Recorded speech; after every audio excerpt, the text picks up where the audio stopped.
offer a Adiyogi shawl so that he becomes part of this mission of Maha Yoga Yagna.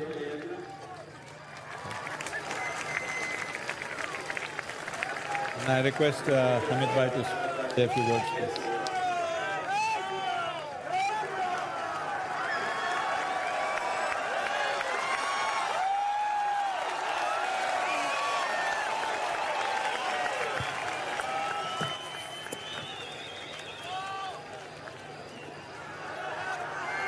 मित्रों, सबसे पहले मैं विश्व की सबसे पुरानी भाषा तमिल में बात नहीं कर सकता हूं, इसलिए आप सबसे क्षमा मांगकर मेरी बात की शुरुआत करना चाहता हूं।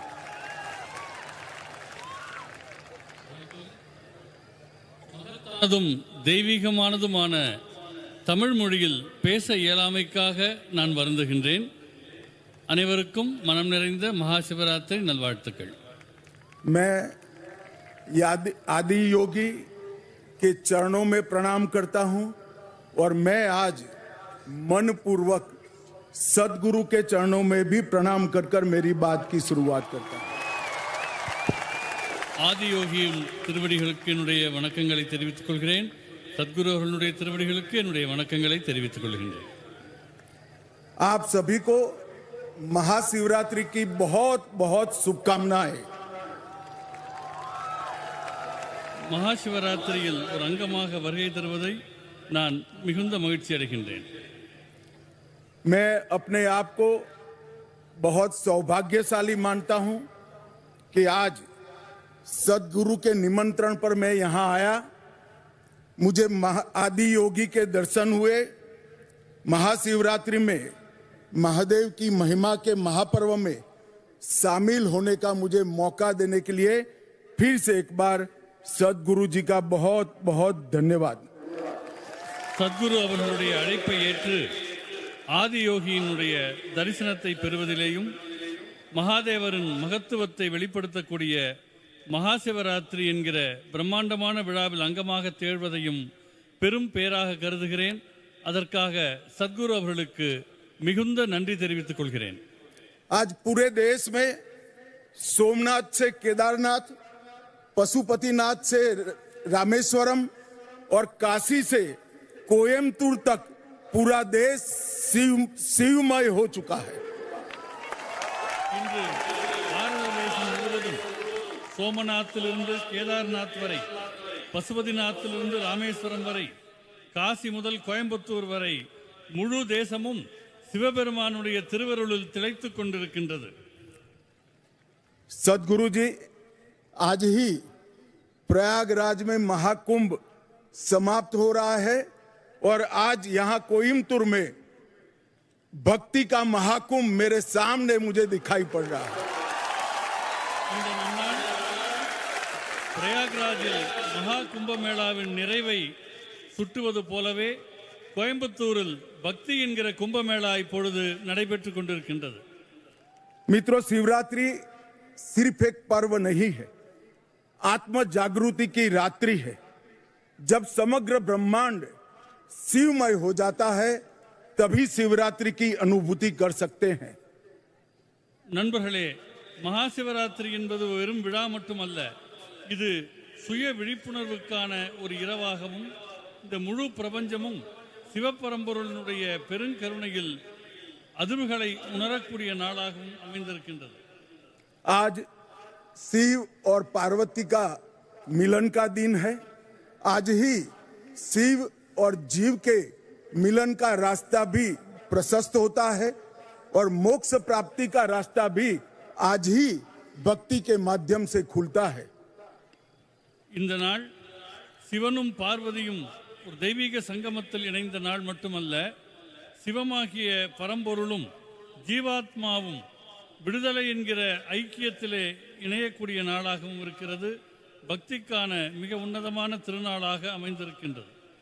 शिव सिर्फ एक प्रतीक नहीं है, शिव एक कल्याणकारी चेतना है जो संहारक भी है और पालनकर्ता भी है, और दोनों की विशिष्ट भूमिका हमारे जीवन में होती है। சிவப்பரம்பொருளை பொறுத்தவரை அவர் விழிப்புணர்வுக்கான அம்சமாக வெளிப்பட்டவர். அவர் அழிக்கும் கடவுளாகவும் காக்கும் கடவுளாகவும் விளங்குகிறார். இரண்டுமே நம் வாழ்வுக்கு மிக முக்கியமானவை. शिव शंभू भी है, स्वयंभू भी है, शिव सत्य भी है, सुंदर भी है। शिव को भोलेनाथ भी कहते हैं, महाकाल भी कहते हैं, और यहाँ शिव आदि योगी के रूप में विराजमान है। சிவபெருமான் சம்போ என்று அழைக்கப்படுகிறார். சுயம்பு தான் தோன்றியாக அவர் கருதப்படுகின்றார். அவர் சத்தியம் சுந்தரமாகிய உண்மைக்கும் அழகுக்குமான வடிவமாக விளங்குகிறார். குழந்தைமயமான போலேநாத்தாகவும் உக்கிரமான மகாகாலராகவும் அவர் தொழப்படுகிறார். எல்லாவற்றுக்கும் மேலாக முதல் யோகியாக ஆதி யோகியாக அவர் விளங்குகிறார். शिव केवल आराध्य नहीं बल्कि अस्तित्व का मूल आधार है। அவர் வழிபாட்டுக்குரிய கடவுளாக மட்டுமில்லாமல் அனைத்துக்கும் மூலமானவராக இந்த பிரபஞ்ச இருப்பினுடைய மூலமாக திகழ்கின்றார். यह महाशिवरात्रि ये भक्ति और श्रद्धा की पराकाष्ठा का प्रमाण है, जिसमें असली अर्पण हमारा भक्ति के प्रति समर्पण है। மகாசிவராத்திரி என்பது பக்தியினுடைய முழுமையான வெளிப்பாடாகவும் சரணாகதி தத்துவத்தினுடைய வெளிப்பாடாகவும் தன்னையே இறைவனுக்கு அர்ப்பணிக்கக்கூடிய தன்மையினுடைய கொண்டாட்டமாகவும் திகழ்கின்றது. मैं सदगुरु जी के लिए भी कुछ कहना चाहता हूं। सदगुरु जी, आपने ये जो स्थान बनाया है जहां हम सब आज बैठे हैं, वो केवल एक तीर्थ स्थल नहीं है, बल्कि योग, साधना, भक्ति, आत्मज्ञान और मुक्ति का केंद्र बनकर आज पूरे विश्व में उभरा है। சத்குரு அவர்களை பற்றி நான் உங்களுக்கு சொல்ல வேண்டும். சத்குரு அவர்கள் உருவாக்கி இருக்கிற இடம் வெறும் பக்திக்கான இடமாக மட்டுமில்லாமல் இது ஒரு புனித இடமாக யோகம், ஆத்ம சாதனை, பக்தி, தன்னை உணர்தல் ஆகியவற்றுக்கான கேந்திரமாக சத்குரு அவர்கள் இதனை உருவாக்கி இருக்கின்றார்கள். या ईसा योग केंद्र ने योग और ध्यान के माध्यम से करोड़ों करोड़ों लोगों के जीवन में सकारात्मक सोच और सकारात्मक दिशा का उद्भव करने का काम किया है।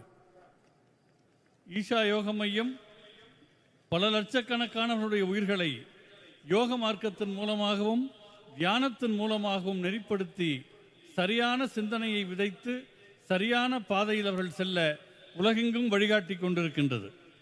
आदि योगी की ये 112 फीट ऊंची भव्य प्रतिमा हमें अपनी आध्यात्मिक यात्रा के 112 मार्गों की अनुभूति और परिचय दोनों कराती है।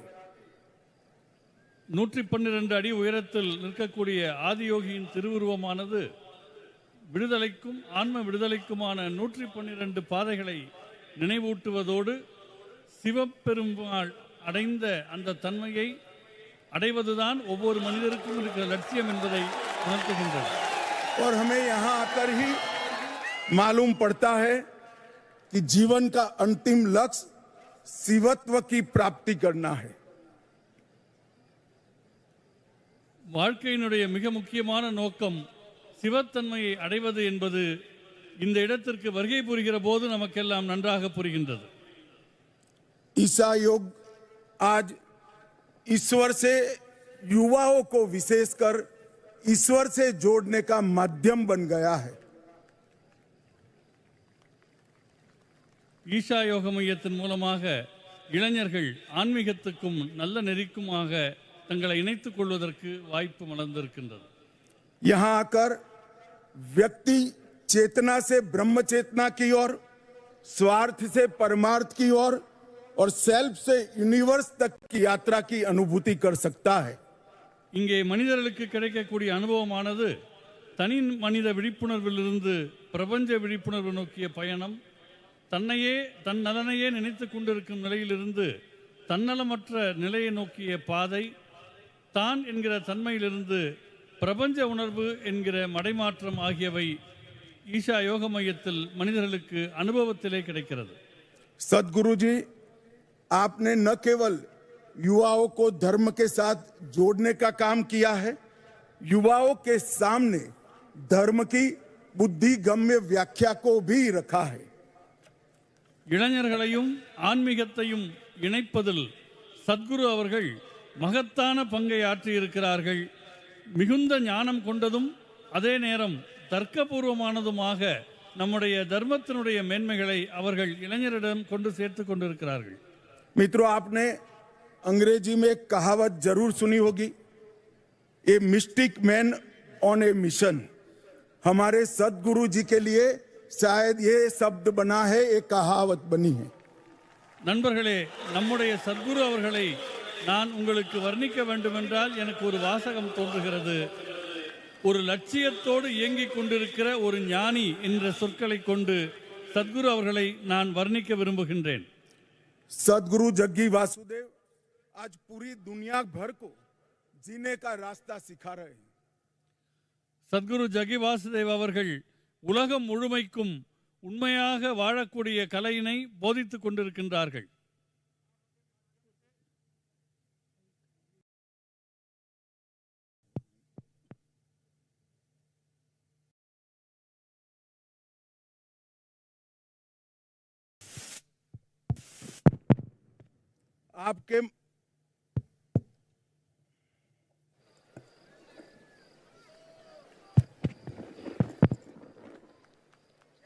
आपके माध्यम से पूरी दुनिया को सनातन का ज्ञान ये समझ में आता है कि स्वयं को समझना ही सच्चा ज्ञान है. சத்குரு அவர்களே, உங்களால் மனிதர்கள் சனாதன தர்மம் என்றால் என்ன என்று உணர்ந்து கொண்டிருக்கிறார்கள். और संसार को बदलने का रास्ता स्वयं को बदलने से ही शुरू होता है. உலகத்தை மாற்ற வேண்டும் என்று தோன்றினால் முதலில் உங்களை மாற்றிக்கொள்ள வேண்டும் என்கிற அற்புதத்தை சத்குரு அவர்கள் உணர்த்தி வருகிறார்கள். मैं आपके सेव सॉइल कैंपेन के साथ जुड़ा था.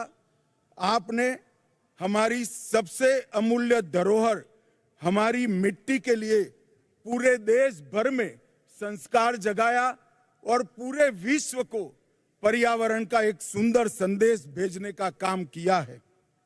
சத்குரு அவர்கள் மேற்கொண்ட மண் காப்போம் இயக்கத்தின் போது நான் அவரோடு முழுக்க கூட இருந்தேன். அது நாம் தாய் மண்ணாக கருதக்கூடிய இந்த பூமியை காப்பாற்றுவதற்கும் அதை மேம்படுத்துவதற்கும் நம்முடைய தலைசிறந்த மரபை காப்பாற்றுவதற்கும் அந்த இயக்கம் நாடு முழுவதும் மகத்தான விழிப்புணர்வை ஏற்படுத்தியது. मैं सदगुरु जी को बड़ी विनम्रता से कहना चाहता हूं, सदगुरु जी, आप पूरे राष्ट्र की संपत्ति के रूप में दुनिया के सामने उभर कर आए हैं. சத்குரு அவர்களே, தங்களை பற்றி நான் மிகுந்த பணிவோடு சொல்லிக் கொள்கிறேன். சத்குரு ஆகிய நீங்கள் இந்த பாரத தேசத்துக்கு கிடைத்த மிகப்பெரிய பொக்கிஷம் என்பதை நான் தெரிவித்துக் கொள்கின்றேன். मित्रों, सदगुरु जी ने आदि योगी के माध्यम से योगा को एक नया रूप देने का काम किया और मोदी जी ने विश्व योग दिन मनाकर पूरी दुनिया को योग के सामने योग के लिए आकर्षित करने का काम किया है. சத்குரு அவர்கள் ஆதியோகி வழியாக யோகக்கலை குறித்து ஒரு மகத்தான விழிப்புணர்வை ஏற்படுத்தி இருக்கிறார்கள். அதனுடைய தாக்கத்தின் நீட்சியாக மாண்புமிகு பாரத பிரதமர் அவர்கள் சர்வதேச யோகா தினத்தை அறிவித்தார்கள். योग हमें स्व से सर्व तक, अहम से वयम तक, संकल्प से सिद्धि तक और वैराग्य से समाधि तक ले जाने का काम करता है. யோக மரபானது தன்னலம் என்ற நிலையிலிருந்து பிரபஞ்ச உணர்வுக்கும், அகங்காரத்திலிருந்து ஒற்றுமைக்கும், தீர்மானங்களிலிருந்து தன்னை உணர்தலுக்கும், பக்தி நிலையிலே இருந்து அடுத்த பரிணாமத்திற்கும், அறியாமையிலிருந்து ஞானோதயத்திற்கும் யோகக்கலை அழைத்துச் செல்கிறது. योग प्राचीन होकर भी प्रासंगिक है, यह स्थिर होकर भी गतिशील है. யோகக்கலை பாரம்பரியமானது, ஆனால் நிகழ்காலத்திற்கும் ஒத்து வரக்கூடியது. இன்றும் உயிர்ப்போடு விளங்குகிற கலை யோகக்கலையாகும். योग मन, शरीर और आत्मा को एकाकार करता है। योग जीव और परम तत्व परमात्मा को जोड़ता है। योग भक्ति का मार्ग भी प्रशस्त करता है। யோகக்கலை என்பது மனம், உடல், உயிர் ஆகியவற்றை ஒருங்கிணைக்கின்றது. பரமாத்மா, ஜீவாத்மா ஆகியவற்றின் சங்கமமாக திகழ்கிறது. பக்தியின் பாதையில் யோகக்கலை ஒளி வீசுகின்றது. मित्रों, जब मैं तमिलनाडु आया हूं तब ये जरूर कहना चाहूंगा कि भारत के आध्यात्मिक इतिहास की व्याख्या तमिल संस्कृति के वर्णन के बिना अधूरी है। தமிழ்நாட்டிற்கு வருகை தந்திருக்கிற இந்த நிலையில் பாரத தேசத்தின் ஆன்மீக வரலாறு என்பது தமிழ் பண்பாட்டை குறிப்பிடாமல் நிறைவு பெறவே முடியாது. यह भूमि ऐसे कई उदाहरणों से सुसज्जित है जो आध्यात्म के जीवंत उदाहरण रहे हैं। இந்த பூமி ஆன்மீகத் துறையில் தலைசிறந்த பல்வேறு ஞானிகளினுடைய தலமாக விளங்குகிறது. அதற்கு எவ்வளவோ உதாரணங்கள் உண்டு. महर्षि तिरुमूलर ने शिव भक्ति का प्रचार किया, कठोर तपस्या से तिरुमंत्रम की रचना की, जिससे हमारे धर्म के लगभग 3000 भजन संकलित किए गए हैं। மகரிஷி திருமூலர் அத்தகைய ஒரு ஞானிகளினுடைய அடையாளமாக விளங்குகிறார். அவர் தீவிரமான தவத்தினுடைய விளைவாக சைவ மரபில் திருமந்திரம் என்கிற தலைப்பில் 3000 அற்புதமான பாடல்களை அருளியிருக்கின்றார்.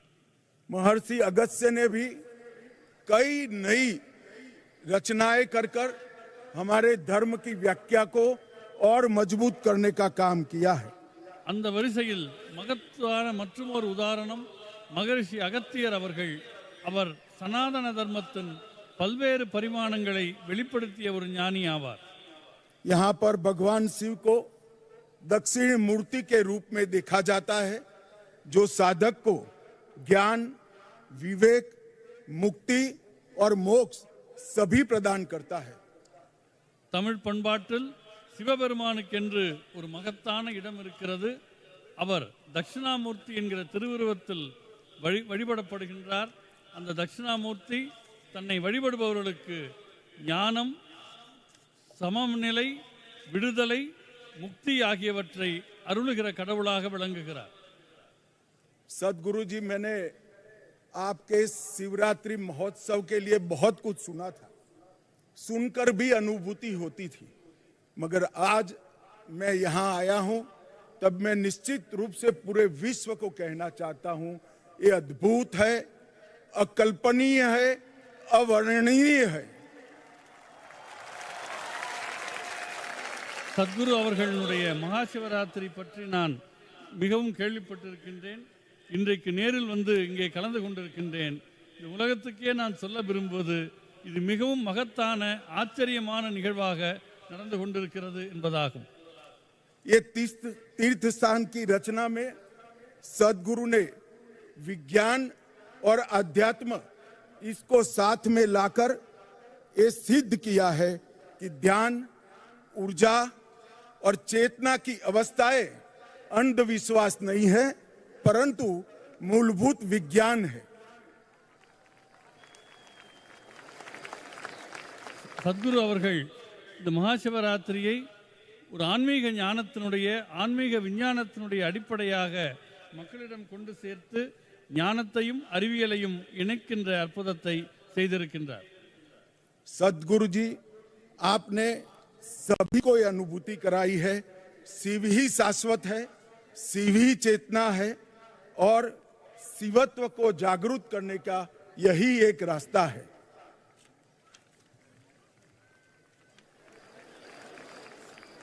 நம்முடைய உள்நிலையில் விழிப்புணர்வு பெற வேண்டுமென்றால், சிவத்தை தனக்குள்ளே உணர வேண்டுமென்றால் அதற்கு மிக உன்னதமான வழியாக இந்த வழிபாடு திகழ்கின்றது.